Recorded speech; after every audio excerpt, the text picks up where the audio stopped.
Here's a fun little fact about me. Growing up, I never really liked horse racing. I don't have anything against the sport itself. I've just heard some stories and find some of the behind-the-scenes practices kind of iffy. So how the hell did I end up here? 夏はいいわよね。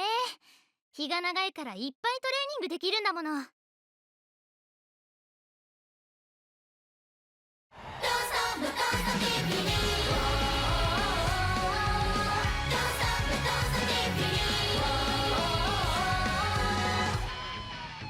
Somehow combining the real-life gambling of horse racing and the weeb gambling of Gacha, Umamusume is a game all about horse girls, who are also idols. And it's fucking peak. They didn't even go down the Guna route. In fact, this is one of the most anti-Guna Gachas there is. No, I'm being serious. The Japanese horse betting mafia will come after you if you fuck up the licensing for their favorite horse. Although that's not to say it's entirely non-Guna. Ryan has some fucking massive milkers. Jesus Christ. In this game, you train horse girls for the Japanese race circuit. Ladies and gentlemen, welcome to the Japan World Cup. Also, if they win, they put on an idol concert. Simple, right? Good.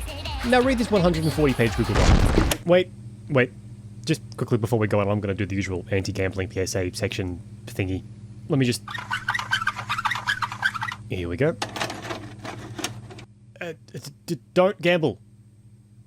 It's bad. Know your limits.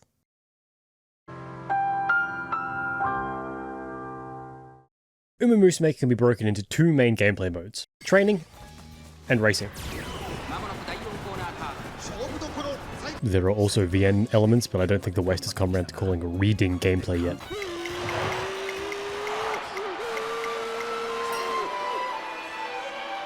Racing is the endgame, with PvP racing specifically being the be-all and end-all goal of Umamusume Pretty Derby. The game gets really min-maxy with builds and stats and all of that, and if you came looking for a guide, may I suggest literally anyone else. I cannot think of a worse fate than being a gacha guide maker, plus this game has been out in Japan for 2 years now, so go on. Shoo. Umamusume is with game. So while PvP may be fun, that's not what I'm here for. I'm here for this. Wait. Wrong video. I'm here for this. I know that smug fucking smile. What the fuck is this? Even the commentary! Okay, alright, yeah, I'll admit it. Look, normally I don't go all goo-goo gaga over gacha game characters, but I swear the writers at Side Games have worked some sort of black magic into these careers. Each career run lasts roughly 1.5 to 2 hours. if you actually read all the dialogue and watch all the races. And yet, in that relatively short amount of time, they managed to pack such characterization into these horses that it genuinely baffles me. While most of the stuff you see on timelines are shitpost, there are moments here that feel like they were ripped out of a long-running sports show that deals with the ups and downs of chasing your dreams and all the pressures that come with it. Oh wait, go watch the anime, it's really good. Also, the official manga is pretty damn good as well. It's also gay as fuck. Aside from forming emotional connections to virtual horse girls, career mode is also just really fun. The aim is to create the best Umamusume that you can, be that the perfect PvP runner or the perfect broodmare.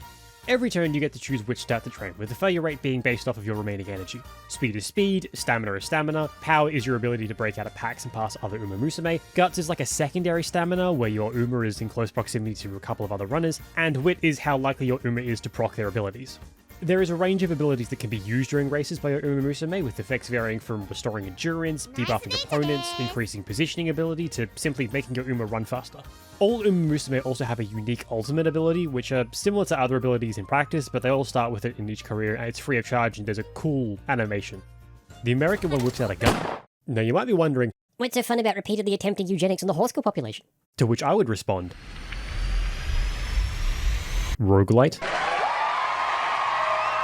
The races are randomized with no player input, and there are a bunch of random events that can happen throughout the career, meaning that this game is technically a roguelite. Now I specify roguelite instead of roguelike. There is a difference. Roguelike equals progress completely resets after a run. You start run n+1 exactly as you started run n. Roguelite equals some form of progress is preserved from one run to the next. Examples would be money, skill upgrades, etc, etc. Starfighter Prox, r/Nintendo Switch, circa February 26, 2018.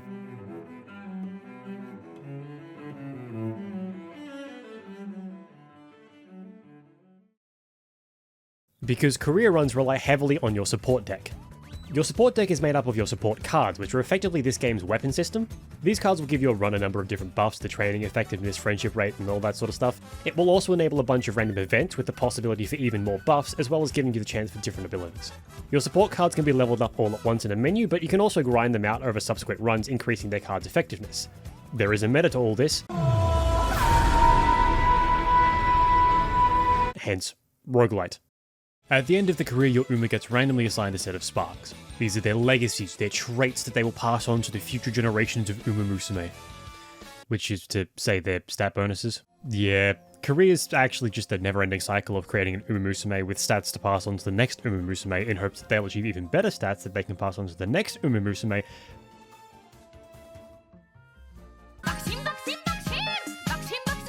The aim here is a 3-star spark, with the end goal of being a 3-star spark Umamusume with 2 other 3-star spark legacies creating a 9-star spark. But with a 5% chance of a 3-star spark happening on any given run, this will take you a while. Thankfully, Cygames actually has a consumer-friendly practice in the game known as borrowing. At the start of each career, you get to choose another trainer's support card to borrow for your deck, and another trainer's Umamusume to borrow for their legacies. Did you fail to pull that S-tier support card because you're broke? Just follow a content creator and steal theirs. Bang!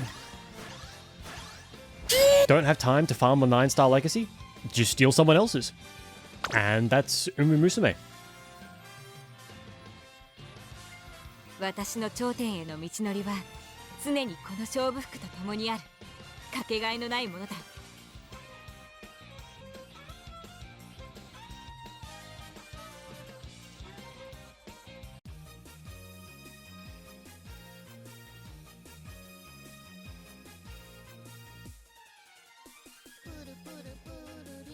While in-game she's just a motherly figure, in other adaptations, Super Creek is closer to the likes of Unohana. While making this video, Haru Urara won their first race and was donated so much feed by international horse weebs the donation site broke.